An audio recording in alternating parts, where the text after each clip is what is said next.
Hi, welcome to On Principle, keeping your leadership skills sharp one insight at a time. The word crisis comes from the Greek meaning to separate. We see this happening in the current crisis. We're separating new from old, pre-corona from post-corona, profit from loss, before and after. For those in leadership and management roles, it will also separate effective versus ineffective. Crisis leadership and crisis management. Is there a difference, and is that difference important? The answer is yes, and it's critical in a crisis because we need both. What do crisis managers provide?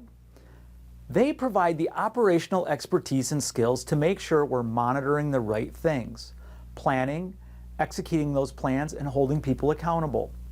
They focus on the present and short-term actions needed to survive.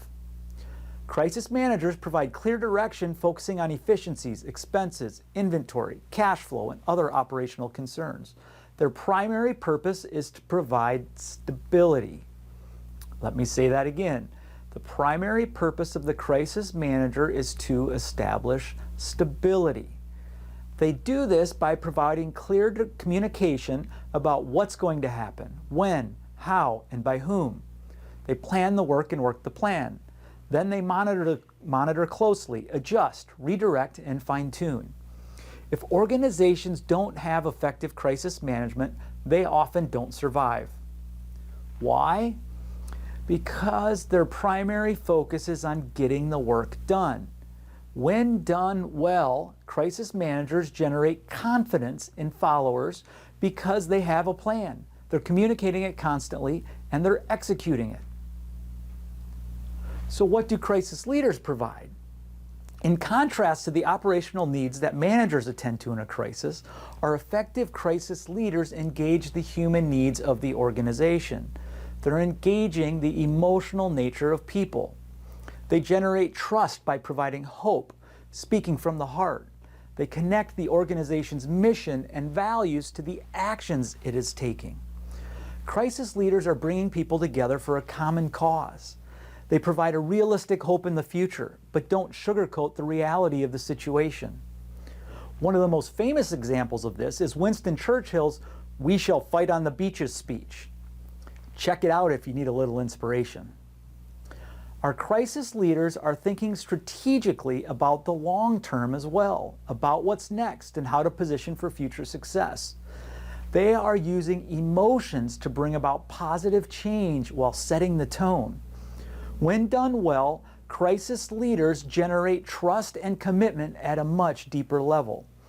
They don't shy away from emotion. They use it to show that they care, to connect, to comfort, and to pave a path to a future of better days. In speaking with many of our clients the last few weeks, I've noticed a trend. A vast majority are focused almost exclusively on crisis management. They're budgeting, slashing expenses, planning, directing staff, prioritizing, and many other things. These are all critical for survival, so don't stop doing them. However, I recommend you ensure crisis leadership is also occurring in at least two areas. First, we have to engage the human and emotional needs in our organization. On an organization-wide basis, this is often best done by connecting this with your organization's purpose, mission, and values. On an individual level, it's about showing you care. It can be a simple phone call or a FaceTime check-in, or maybe sending a personalized note. And don't forget to check the pulse of your organization constantly, especially in crisis. Remember, the leader needs to set the tone, so check the mirror at least 2 or 3 times a day to make sure you are modeling what you want to see in others. The second area to ensure your crisis leadership is effective is to ensure you also have a long view, that you're planning and strategically preparing for a time after the crisis is over. This involves thinking about the future. While the managers are in a battle on the front lines, someone needs to be leading the war and thinking 2, 3, and 4 steps ahead. The vast majority of people in positions of authority can be described as either a leader or Rarely are people described as both. Which are you? Self-awareness of your own strengths and the ability to identify the additional needed strengths in others may be the most important capability to have right now. Let others help you.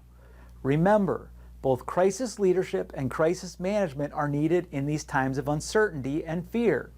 Your organization needs both. Done well, crisis management will reveal new and better ways of doing things. It can crush the status quo out of necessity.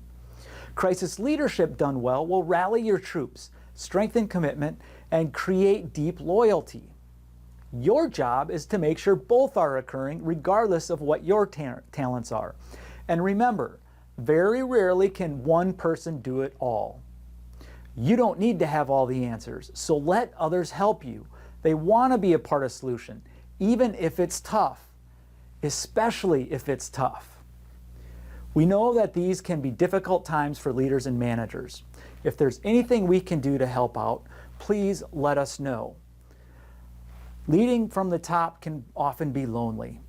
It doesn't have to be. Stay safe and hang in there.